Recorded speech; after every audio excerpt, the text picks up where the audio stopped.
부동산의 분류가 있는데, 부동산은 크게 토지와 건물이 있는데, 건물 중에서 우리가 관심 있는 것은 주택이죠. 이제 토지 주택이 있는데, 첫 번째 이제 토지의 분류가 나와요. 토지. 토지가 있는데, 크게 이제 우리 시험에서는 세 군데에서 나오는데, 먼저 책에 보니까 큰 1번, 국토 계획 및 이용에 관한 법률상 분류가 있죠. 그 용도 지역이 있는데, 요게 이제 그 공법 시간에 100% 시험에 나와요. 근데 우리 학계론도 한 번씩 나와. 그래서 용도 지역에다가 이제 별표를 하나 쳐놓으시고, 근데 이제 우리 나중에 부동산 정책을 가보면, 거기에 이제 외부역과 용도 지역 지구제가 나오거든요. 그때 제가 이제 필요한 부분을 강의를 하는데, 근데 이제, 용도 지역 바로 밑에 용도 뭐가 있어요? 지구 있죠. 근데 이제 물론 다 배우셨겠지만, 이거 하나 체크해 놓으세요. 용도 지역 옆에다가는 중복 안됨. 용도 지구 옆에다가는 중복 가능. 이것도 한 번씩 나와요. 자, 이제 살짝 들어볼게요. 용도 지역은 도시지역, 관리지역, 농림지역, 자연환경지역, 도시지역 안에서도 주거지역, 상업지역, 공업지역, 농업지역 이렇게 용도 지역을 지정한 이유는 토지 이용의 효율성을 달성하기 위해서 토지를 용도별로 구분하려고 지정을 합니다. 구분하려고 지정이 되기 때문에 둘이 섞이면 돼, 안 돼? 안 돼요. 그래서 용도 지역은 중복 지정이 안 돼요. 근데 용도 지구는 뭐 거기 보니까 뭐 경관지구, 고도지구, 뭐 방제지구 여러 가지가 있는데, 예를 들어서 여기 이제 경관이 좋은 옛날 고택 마을이 있어요. 그래서 이제 뭐 경관지구로 지정을 했다 이거야. 근데 이게 산 밑에 있는 거야, 산 밑에. 그러다 보니까 이제 여름에 비가 많이 오면 이제 어떤 산사태 위험이 있을 수도 있겠죠. 그러니까 경관지구로 지정해 놓고 나서 방지시설을 또다시 설치하기 위해서 방지지구로 또다시 지정할 수 있어요, 없어요? 있죠. 그래서 지구는 토지 이용을 서로 보완해 주려고 하는 게 지구예요. 그러니까 지구는 상호 중복 지정 된다, 안 된다? 상호 중복 지정 가능하다. 이렇게. 네. 다음, 그 정도만. 다음, 큰 2번 보면요. 지목이 지목. 이제 지목은 여러분 공시법 시간에 이제 당연히 이제 중요하죠. 근데 가끔 우리 학계론 시간에도 나오는데 뭐 제가 강의할 부분 아니에요. 그러니까 가끔 어떤 부분이 나오냐면, 다음 중 지목에 해당되지 않는 것은, 또는 다음 중 지목이 무엇이냐, 뭐 그 정도만 물어보기 때문에 굳이 제가 이야기할 부분 아니고, 이제 어디부터 제가 다룰 거냐면 40페이지부터입니다. 40페이지. 자, 거기 큰 3번 보니까 부동산 이용 활동상 분류 나왔을 거예요. 별표를 2개를 치세요. 2개. 그래서 이제 지금 다루는 부분이 뭐냐면, 똑같은 토지인데 인간이 토지를 어떻게 이용하느냐에 따라서 토지 이름을 이렇게 부르기로 약속한 거예요. 그거에 대해서 할 텐데, 시험에 거의 나온다 보시면 돼요. 거의 매번. 일단 동그라미 2번 보니까 택지 나왔어요. 택지 보니까 주거 상업 공업용지, 주상공 한번 밑줄로 볼래요? 그 옆에도 직접 뭐라고 쓰시냐면 건축 가능이라고 써놓으세요. 건축 가능. 부지 있죠. 부지는, 택지는 건축 용지만을 의미하지만 부지는 건축 용지뿐 아니라 일정한 용도로 제공되고 있는 바닥 토지를 말하며, 끝에 포괄적 용어 이렇게 나왔어요. 그러면 칠판 잠깐 좀 볼게요. 칠판. 택지는 이제 주상공이라고 이야기해요. 택지는 주상공, 주거용지, 상업용지, 공업용지로 쓰이고 있거나 지금 당장 그렇게 쓰일 수 있으니까, 아무튼 얘는 건축이 가능하다, 불가능하다? 건축이 가능한 토지다. 플러스 지금 당장은 건축이 안 되는 하천의 바닥 토지, 철도용 부지 등 지금 당장은 건축이 안 되는 토지까지 포괄하는 개념이 바로 뭐냐면, 그게 바로 부지다. 그래서 그냥 딱 하나, 택지하고 부지하고 누가 더 광의 개념이다? 부지가 광의 개념이다. 그것만 잡으시면 돼요. 그것만. 네. 다음, 양가로 2번 후보지 이행지 있죠. 별표 쳐놓으세요. 후보지 이행지. 자, 첫 번째, 후보지 이행지는 어떤 용도에서 어떤 용도로 바뀌어가고 있는 과정이 있는 토지다. 두 번째, 후보지 이행지는 항상 이렇다 저렇다 하면 틀린다. 왜 그러냐? 원칙 후 예외 전이기 때문이다. 자, 한번 잠깐 볼 거예요. 토지를 크게 택지, 농지, 임지로 구분할 수 있어요. 토지는 크게 택지, 농지, 임지로 구분할 수 있어요. 예. 택지는 주택지, 상업지, 공업지로 구분하고, 농지는 전, 답, 과수원, 임지는 뭐 신탄, 용지 이렇게 구분하는데 그게 뭔 말인지 몰라도 괜찮습니다. 어디?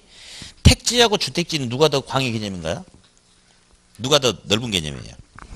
당연히 택지가 넓은 개념이에요. 택지가. 그죠?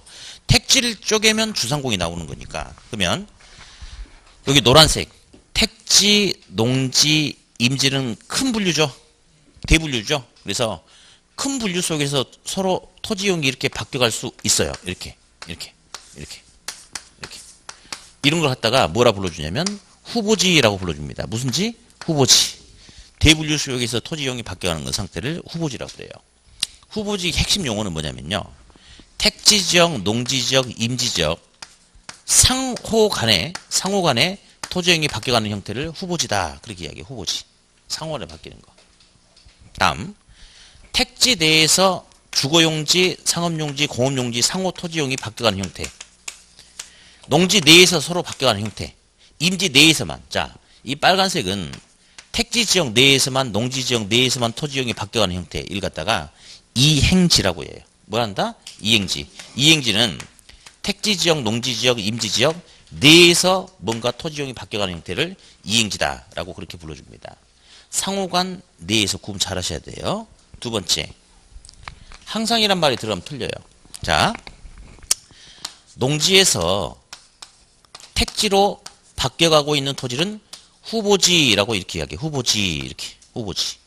근데 통상 택지 후보지라고 이야기해요. 무슨 후보지? 택지 후보지. 어차피 택지로 바뀔 거잖아.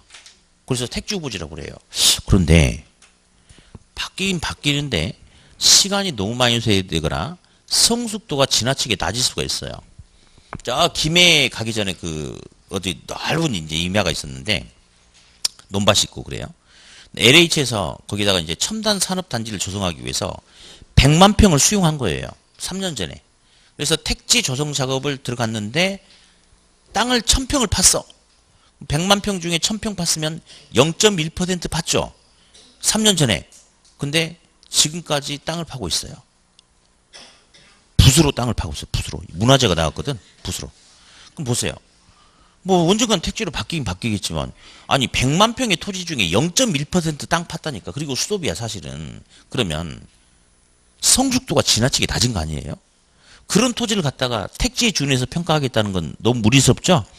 그런 경우에는 바뀌기 전의 용도인 농지나 임지에 준해서 평가할 수도 있어요. 따라서 시험에 후보지는 이제 전환이라는 용어를 써주고 이행지는 이행이라는 용어를 써주는데 바뀌는 거를. 자, 후보지나 이행지는 전환 또는 이행 후의 용도 동일수권과 일치되게 평가한다면 맞아야 일반적인 소리니까. 그런데 이렇게 또 시험에 오답이 나온 적이 있어요. 후보지는 항상 전환 후의 용도 동일수권하고 일치한다면 돼, 안 돼? 그럼 틀려요. 예외가 있다는 거. 그래서 그 정도까지만 보시면 돼요. 일단은 여기까지만 시험에 나왔는데 하나만 더 잡고 갑시다. 하나만 더. 여기까지만 일단 시험에 나왔는데 지목이란 게 있어. 지목. 자, 택지는 주상공이죠. 주택지하고 상업지는 지목이 대예요. 대. 터대자 써서. 공장용지는 종장용지라는 지목이 있어요. 장이라고 표기합니다. 그러면 택지에서 주택지하고 상업지하고 상호 이행이 되잖아요. 그러면 지목이 안 바뀌지. 그죠? 둘 다 지목되니까. 근데 주택지하고 공업지가 이행이 되면 지목이 바뀔까요? 바뀌지 당연히. 다르니까. 따라서 이행지는 지목 변경이 발생할 수도 있고 안 할 수도 있는데 그게 중요한 게 아니고 요거 노란색 후보지는 전혀 토지의 성격이 다른 형태로 바뀌는 거 아닌가? 지목이 뭐냐면 토지의 주된 이용 목적 아닙니까? 그러면 이 노란색 후보지 상호간에는 전혀 토지 이용의 성격이 다른 형태로 바뀌기 때문에 당연히 지목 변경이 수반된다 안 된다? 수업 안 된다. 그 정도만 잡고 합시다. 그래서 자 후보지 동그라미 1번 저 끝에 보니까 상호간 보이시죠? 상호간 이행지 내에서 체크하셨죠? 당연히. 네. 그리고 저 40페이지 밑에서 두 번째 줄 보니까 후보지의 경우 반드시 지목이 변경되나 문장 끊고 거기까지만 좀 확인 좀 하고 갑시다. 제가 이제 이번 강의 때는 이제 방금처럼 여기까지 시험에 나왔어요 라고 하면 거기까지가 시험에 나온 거야. 근데 사실은 시험에 지금 안 나왔지만 가능성이 있는 것들도 제법 있어요. 근데 그게 그 가능성을 쫓기 위해서 너무 우리가 많은 거를 알아야 된다 하면 안 하는 건데 20톤 선박 20톤 그래 그런 거는 살짝만 보고 들어가도 기억이 남잖아요. 그런 건 자꾸 가져야 돼. 그래서 아무튼 자 후보지는 결국 지목이 바뀐다 안 바뀐다? 바뀐다 그러면 체크를 잘 해놓으시기 바래요. 네. 다음 양가로 3번 이제 필지 획지인데 이것도 이제 별표 쳐놓으시고 네. 동그라미 1번 필지 저 끝에 보니까 중간에 하나의 지번이 붙는 토지의 등록 단위 필지 동그라미 2번 획지 획지는 인위적, 자연적, 행정적 조건에 따라서 다른 토지와 구별되는 가격 수준이 비슷한 일단의 토지를 말한다. 예, 볼게요. 아이고. 자, 이제 도로가 이렇게 있는데요.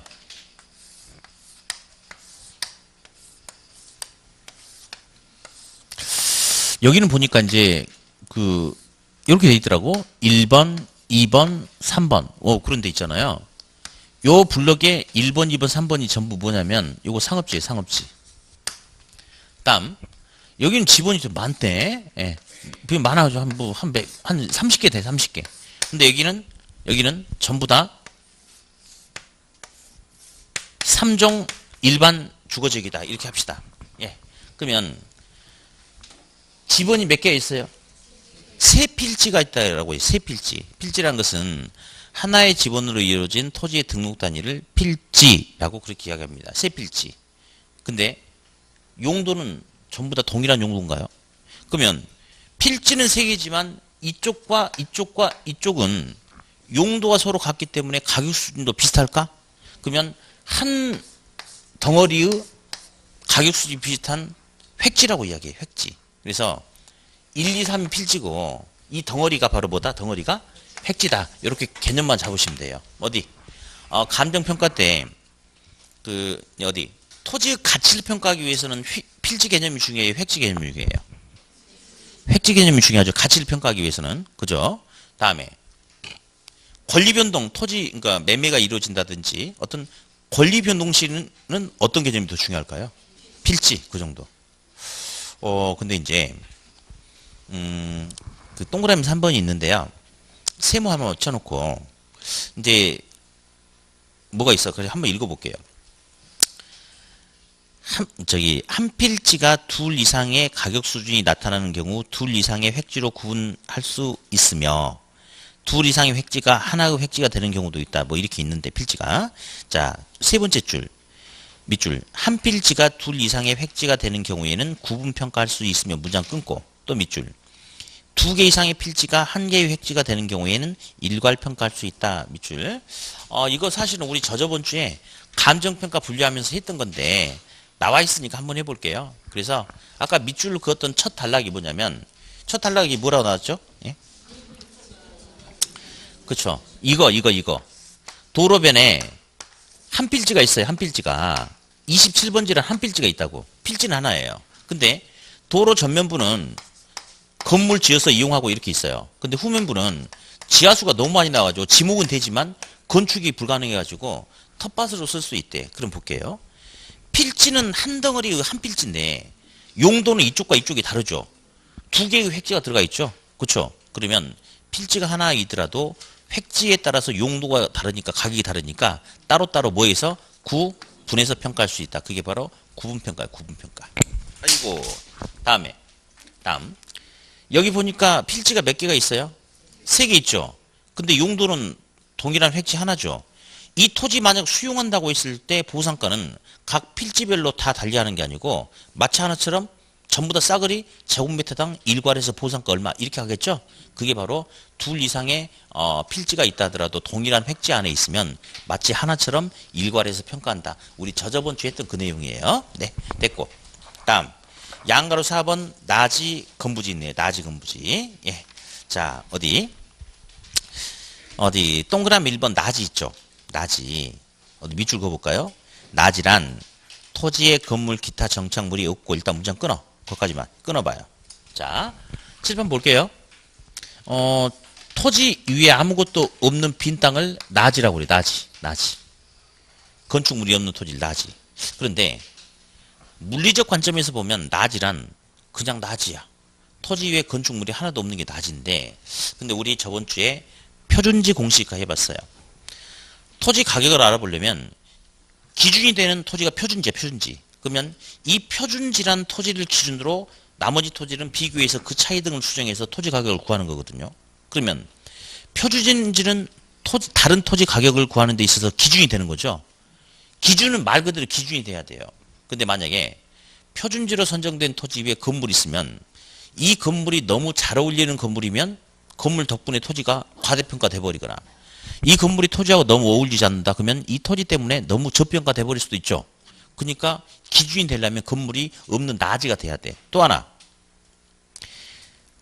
이 토지가 표준지인데 압류 등기가 있다거나 지상권이 있다. 그러면 이러한 어떤 제한 물건이 있기 때문에 이로 인해서 권리상에 뭔가 문제가 있어서 가격이 낮게 평가될 수도 있겠지요.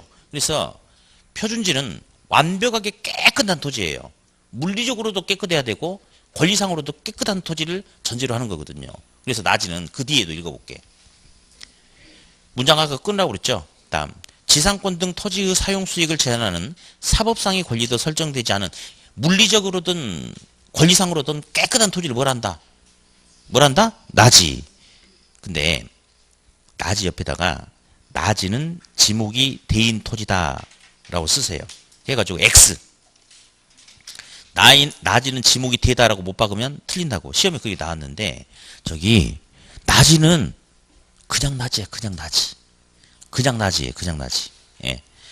나지는 지목이 대가 될 수도 있고 다른 게 될 수도 있는 거거든요. 따라서 나지는 지목이 대라고 못 박으면 된다, 안 된다? 안 된다. 예? 네. 다음, 한 장 넘겨보니까 동그라미 2번에 건부지가 있네. 건부지. 동그라미 기역은 건부 강가. 동그라미 밑줄 그어봐요. 동그라미 기역의 건부 강가. 자, 실판 볼게요. 나지는 토지 아무것도 없는 게 나지고, 건부지는 건물이 붙어있는 토지가 건부지예요. 건부지 이거.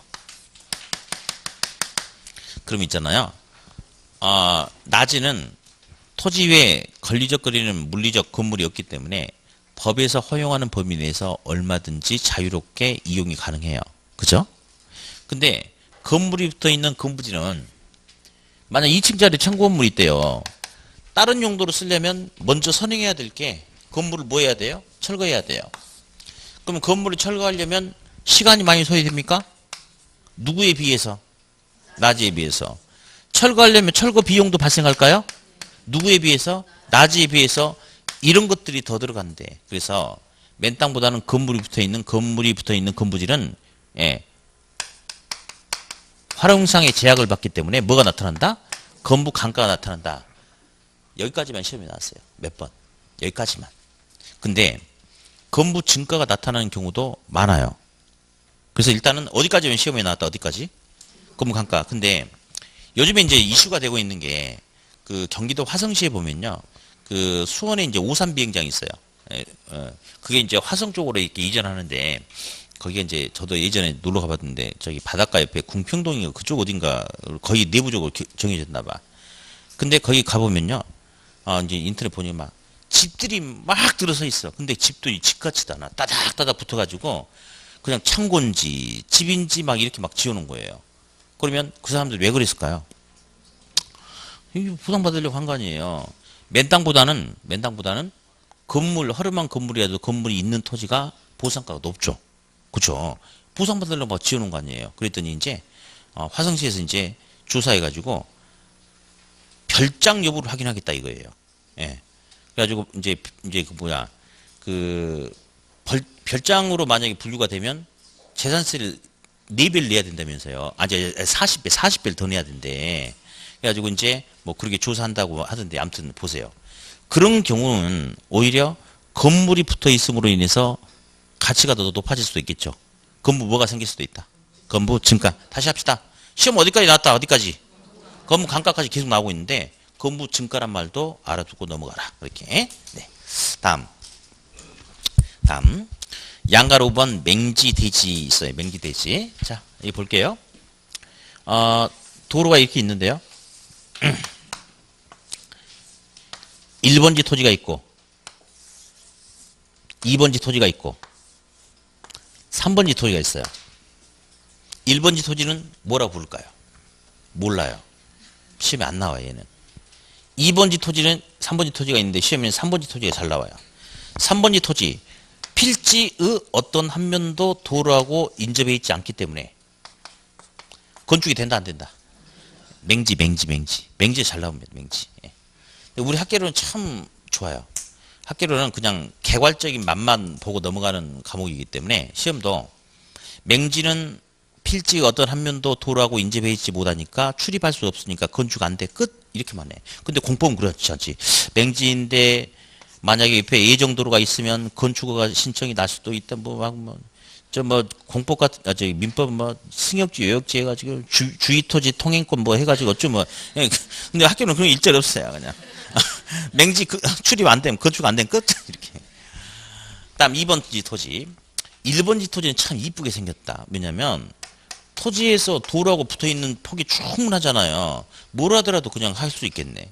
근데 2번지 토지는 맹지는 아니야. 도로하고 붙어는 있으니까 이게. 그래서 이 폭이 2m 이상이면 건축이 되긴 되는데 너무 활용상의 제약을 받지 않나요? 마치 입구는 조그만하고 뒤로 넓은 주머니 모양의 자루처럼 생겼다 해서 자루대자 써가지고 뭘 한다? 돼지 그 정도. 네. 다음 6번 법지 빈지가 있는데요. 이 두 놈은 딱 정반대예요. 소유권이 인정되느냐 안 되느냐, 활용실익이 있냐 없냐, 이거 딱 잡아내는 건데, 자, 법지, 우리가 흔히 법사면이라고도 이야기하는데요. 법지는 이 경사면의 토지예요. 요거. 그래서 요 토지가 법지인데 법지는 실제 존재하죠. 그러면 소유권 인정돼야 한대요. 소유권 인정되는 토지예요. 그리고 활용실익이 크게 쓰지 않겠어요. 활용실익이 극히 작아요. 경사도 급하니까. 이게 법지. 빈지는 우리 부산 이 토지 해변가 단면을 잘라봤더니 이렇게 되네. 이렇게 썰물 때는 이만큼 차고 이만큼, 밀물 때는 이만큼 차고, 그러면 요것은 하루에 2번은 토지가 드러나고 2번 안 드러나니까 이거 공부상의 토지를 인정 안 해요. 여기부터 육지부터 토지가 육지. 그러니까 여기서부터가 토지가 되는 거예요. 근데 이제 3년 전부터 이제 밀물이 차도 이만큼밖에 안 차. 이만큼밖에. 그러면 요만큼은 지금 밀물이든 썰물이든 요거 빨간색 요거 이제 항상 드러나 있죠. 그렇죠? 이게 빈지야, 빈지. 공부상의 토지 있습니까? 없습니까? 없습니다. 그러면 얘는 소유권 인정돼야 한대요. 소유권 인정되지 않아요. 활용실익이 크겠어요, 작겠어요? 활용실익이 큰 토지다 라고 이렇게 합니다. 둘이 반대죠. 구분 잘하세요. 네.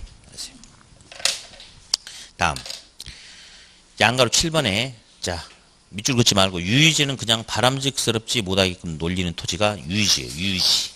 다음 한 장을 일단 넘겨서 공안지는요, 밑줄 긋지 마요. 나오긴 나와 시험에. 근데 그냥 들어요. 도심의 토지인데 집가 상승만 노리고 방치하는 토지를 공안지라고 그래요. 그러니까 유의지나 공안지는 그냥 좀 바람직스럽지 못한 상황인가 봐. 거꾸로 다시 가서 휴안지 있죠. 휴안지. 이게 한자가 나왔으면 좋겠는데 아무튼 휴안지 옆에다 인삼밭 쓰세요. 그 휴자가 휴가할 때 쉴유자거든요. 휴가할 때 쉴유자. 그래서 이렇게 인삼을 수확한 그 밭에서는 바로 작물 심으면 안 자란다라고 이야기하죠. 그래서 인삼을 캐내고 나서 정상적인 어떤 지력을 회복할 때까지 일정 기간 방치하는 게 아니고 정상적인 휴경 기간을 주는 거죠. 그걸 갖다가 뭘 한다? 휴안지. 그러니까 휴한지는 바람직스럽지 못한 행위라고 하면 돼요, 안 돼요? 안 되는 거예요. 네. 다음. 8번. 공지. 한 필지 내에서 건축하지 않고 비워둔 토지 그냥 공지. 우리 대표 예제 볼까요? 옳은 거. 공지는 지력 회복을 위해서 정상적으로 쉬게 하는 거. 어머, 빨리 고쳐. 이거 뭐야, 이거? 휴한지. 두 번째. 맹지는 타인 토지에 둘러싸여 도로하고 접하고 있지 않은 토지. 맞네.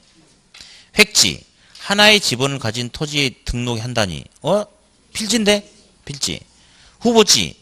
임지, 농지, 지역, 택지. 나오면, 후보지 나오면 상호간이에요, 상호간. 이행지는 내에서. 상호간 맞아요? 맞아요. 법지, 소유권 인정, 이용실익 얻거나 적은 토지. 맞습니까? 그렇죠? 답은 일단 첫 번째 틀렸죠? 세 번째 틀렸죠? 그래서 틀린 것은 두 개. 답은 2번?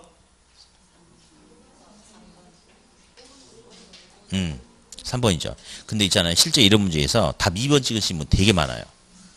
진짜 그래요. 진짜 그래요. 우리 시험 보면 옳은 것을 고르시오, 틀린 것을 고르시오가 있는데 틀린 것을 고르시오가 더 이제 시험에 잘 많이 나와요. 예, 많이 나온단 말이에요. 그러니까 이렇게 해가지고 옳은 거 2개 체크하고 틀린 거 3개 체크됐잖아요. 근데 분명히 시험에는 옳은 거 물어봤잖아요. 근데 틀린 거 3개 찍어버리는 학생도 되게 많습니다. 그러니까 그 공부를 많이 해야지 합격하는 게 아니고 그런 실수를 줄여야지 합격하는 거예요. 그렇게. 그러니까 한마디로 무슨 말이냐면 정신 똑바로 차리라는 이 말하고 똑같은 말이에요. 예. 다음 9번 포락지는요. 여기 낙동강 유역인데 요 토지가 있었어요. 27번지 토지가. 근데 작년에 홍수가 나가지고 이만큼이 쓸려 나간 거야. 이렇게.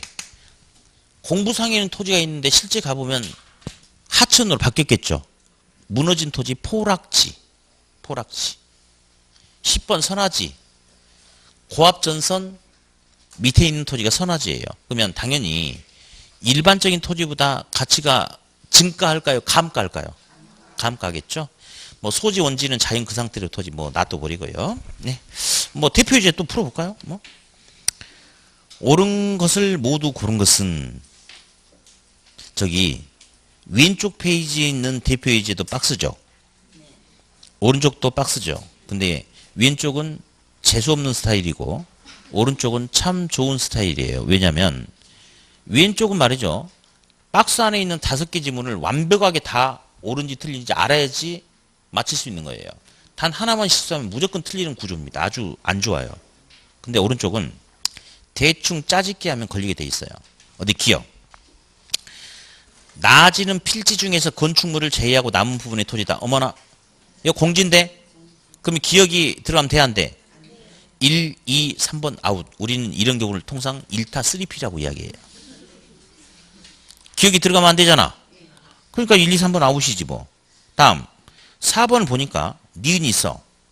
5번 니은이 없어. 그럼 결국은 니은이 진짜인지 가짜인지만 확인하면 게임 끝이야. 그러니까 좋은 문제예요. 니은.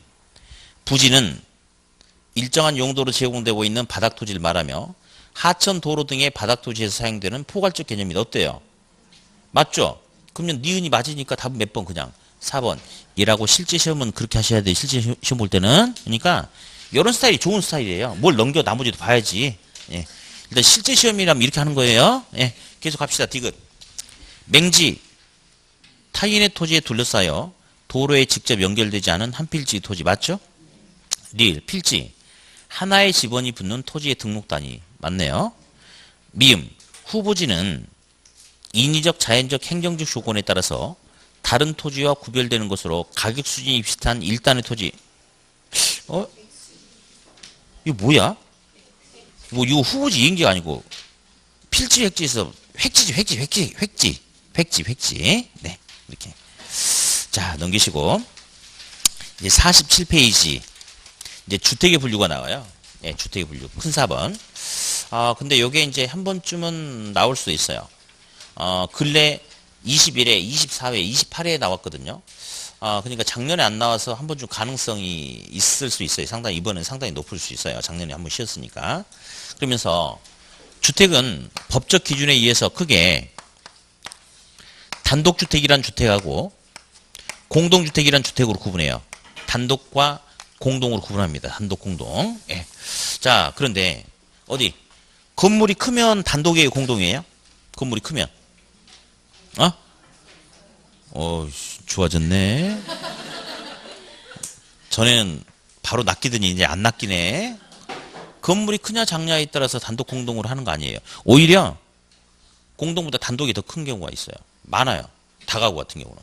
자, 그렇지 않고 크냐 작냐가 아니고 한 개의 건물에, 한 동의 건물에 세대수가 아무리 많이 살든 조금 살든 소유권자가 한 명이면 단독이에요.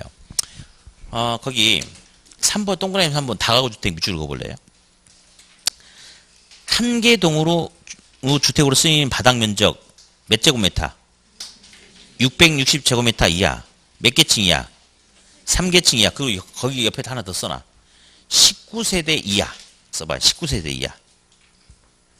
그러면서 공동주택에 해당되지 않는 게 다가구인데 볼래요? 다가구는 한 개 건물에 19세대 19가족이 살 수가 있대. 근데 단독이래. 왜냐? 소유권자는 한 명이거든요. 그러니까 건물이 크냐 작냐, 세대가 많이 사느냐 조금 사느냐가 아니고 한 동의 건물에 소유권자가 한 명이면 단독, 여러 명이면 구분 등기돼 있으면 공동 이렇게 하는 거예요. 다중 또 밑줄 그어놔요. 다중. 학생, 직장인 등 다수인 장기간 거주, 독립된 주거 형태 아니며 한 개 동 몇 제곱미터 이하? 330제곱미터 이하. 몇 개층 이하? 3개층 이하. 그 다중. 다가구는 아까 이야기했듯이 3개층 이하, 660 이하, 몇 세대 이하? 19세대 이하. 예, 다가구. 자, 어디 공동주택 아파트는 몇 개층 이상? 5개층 이상. 5개층 이상. 예. 다음에 연립은 다시 기숙사는요 그냥 공동이라고 말고 있으면 되겠고, 연립하고 다세대는 구분하셔야 돼요. 4개층 이하, 둘 다 4개층 이하예요. 근데 660제곱미터 초과면 뭐죠? 연립. 이하면 다세대. 뭐 그 정도만 보시면 돼요. 공법 시간에 또 나중에 한 번 더 배우겠죠. 네, 놔두시고. 자, 이제 51페이지로 갈게요. 자, 51페이지 보면 이제 부동산의 특성이 있어요. 부동산의 특성. 이제 부동산의 특성이 있는데 어디 한번 써볼까요? 부동산의 특성.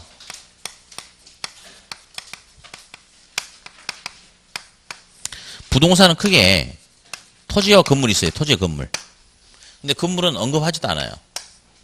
토지는 다시 토지의 본원적 특성이라는 게 있어요. 다른 말로 자연적 특성이다, 본원적 특성이다 라는 게 있고, 토지의 인문적 특성, 경제적 특성, 이렇게 이제 구분해요. 먼저 자연적 특성에는 뭐가 있냐면 뭐 여러 가지가 있는데 한번 써봅시다. 토지는 그 물리적인 위치가 변하지 않는다. 부동성. 파괴되지 않고 영원히 존재한다. 영속성. 물리적인 양이 더 이상 증가될 수 없다. 부증성. 개별성, 인접성 이런 게 있어요. 어디? 토지가 움직이지 않는 게 부동성인데, 토지가 움직이지 않는 것은 사람이 토지를 못 움직이게끔 한 게 아니고 토지가 원래부터 움직이지 않는 거 아니었어요? 맞죠? 그래서 이런 특성을 원래부터 자연적으로 그러하다 해서 본원적 특성, 자연적 특성이다 라고 그렇게 이야기를 해요. 그러면 이건 인간이 이렇게 한 거 아니잖아요. 그러니까 선천적이고 불변적이고 고정적이라고 표현해도 되겠죠. 네라고 하시면 돼요. 네, 그렇죠. 잘하네 아주 그냥. 예. 다음, 앞으로 이제 인문이란 말이 자주 나오는데요. 인문이란 것은 사람이 살아가면서 나타나는 모습을 인문적 현상이라고 그래. 사람이 살아가는 것은 경제활동이라고 그래. 경제활동. 그러면 이제 좀 이따 이제 이런 말이 나와요. 용도의 다양성. 토지는 아까 우리 후보지 이행지 봤죠? 이런 용도로 쓰다가 인간이 이렇게 용도를 바꿔 쓸 수 있잖아요. 그렇죠? 그러면 토지는 용도가 다양해. 근데 토지 스스로가 자기 용도를 바꿔서 이용되지 않고 인간이 살아가면서 인간의 필요에 의해서 인간이 용도를 바꿔서 다양하게 쓸 수 있는 거 아니겠습니까? 그렇죠? 그럼 이거는 사람이 살아가면서 나타나는 모습이죠. 그래서 인문적인 경제적인 특성이다라고 해요. 얼마든지 유동적이고 가변적이고 후천적일 수 있겠죠? 그렇죠? 시험은 얘가 절대적으로 시험이 중요합니다. 얘는 껍데기 수준이에요. 가끔 용어 정도. 여기서부터 할 거예요. 근데 하려고 그랬는데 여기 뭘 하나 비워놨잖아요. 지금 여기. 그죠? 여기 이제 지문으로 한번 나온 적이 있어가지고 그냥 지금 책에는 없으니까 살짝 좀 들어볼게요. 그 토지의 특성을 이렇게 구분하기도 해요. 토지의 물리적 관점에서의 물리적 특성. 이렇게. 시험에 한번 나온 적 있어요. 이거. 그냥 들을게요. 그냥.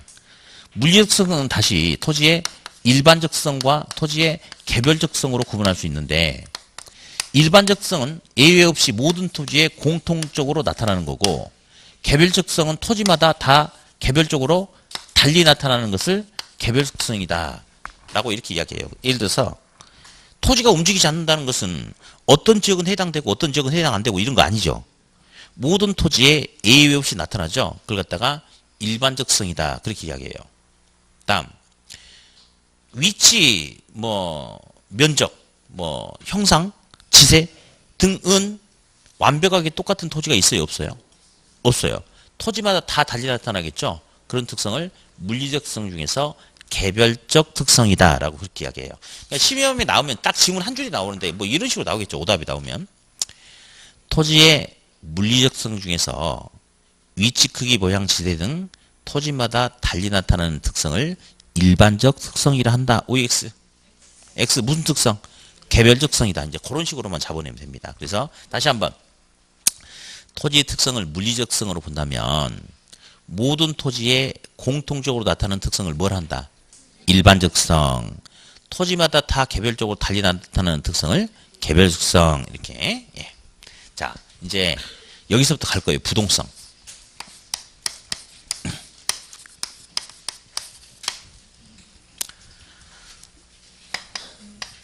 대구가 있고 부산이 있어요. 서로 지역이 다르죠. K7 자동차 있어요. 부산은 K7 자동차가 잘 팔려서 부족해. 대구는 잘 안 팔리더라고. 남더라고. 그러면 대구의 지역우량이 남고 부산은 부족하면 대구에 있는 K7 자동차 부산으로 이동시켜서 팔 수 있나요? 있어. K7은 움직이기 때문에 지역 간의 수급 조절이 가능해요. 이렇게. 근데 우리 부동성 하면요.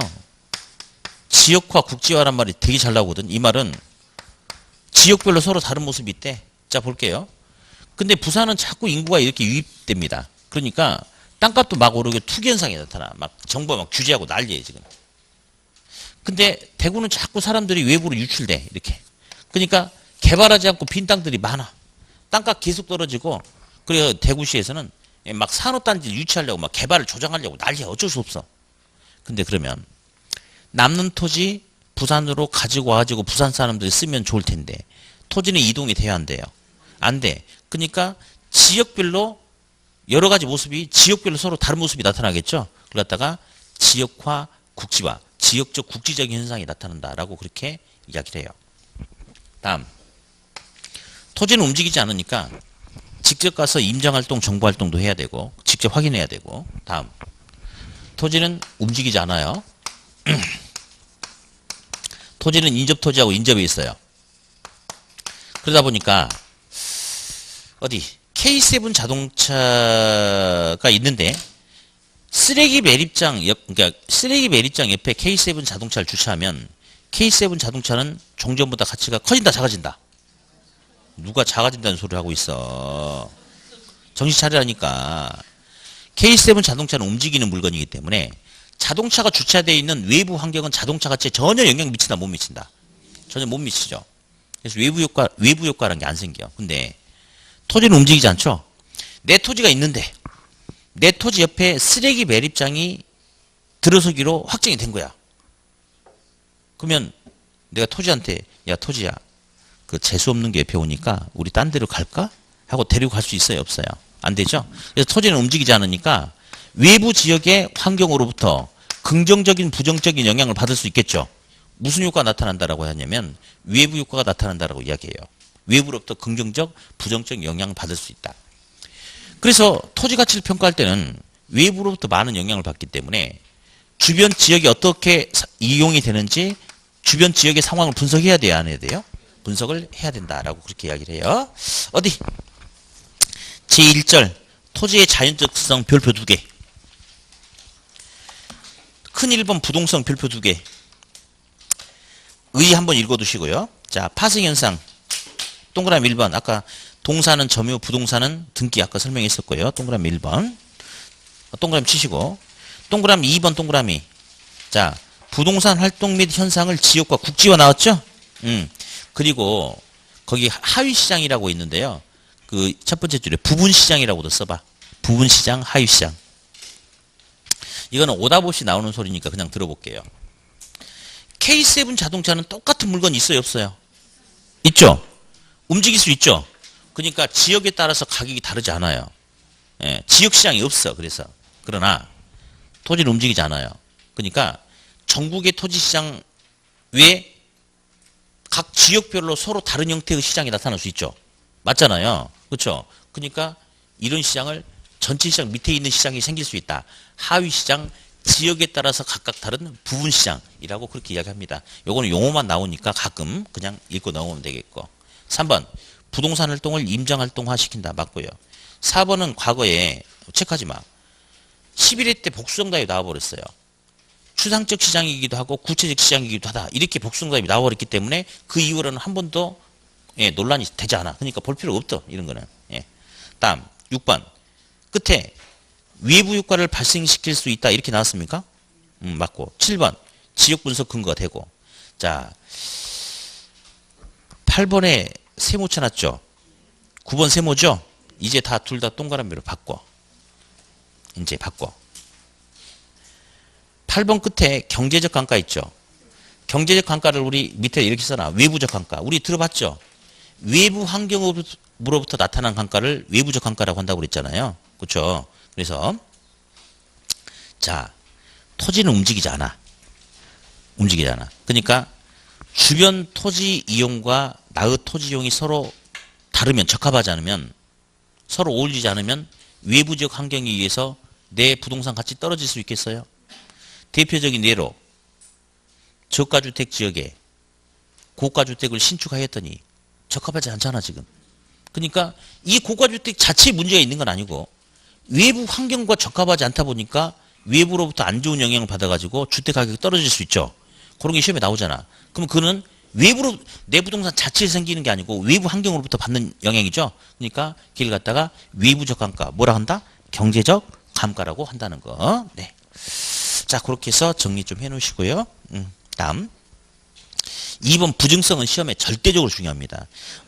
모든 내용을 다 읽어야 돼. 모든 내용이 다 시험에 나와. 근데 우리 학교에서 가장 오지랖이 넓은 놈이 부증성이에요. 여기서만 나오는 게 아니고 다음 주, 그 다음 주 계속 뭔가 연결돼서 나옵니다. 그래서 얘는 너무 중요해서 좀 떨리니까 좀 쉬었다 해야 될 것 같아. 좀 쉬었다 할게요. 네.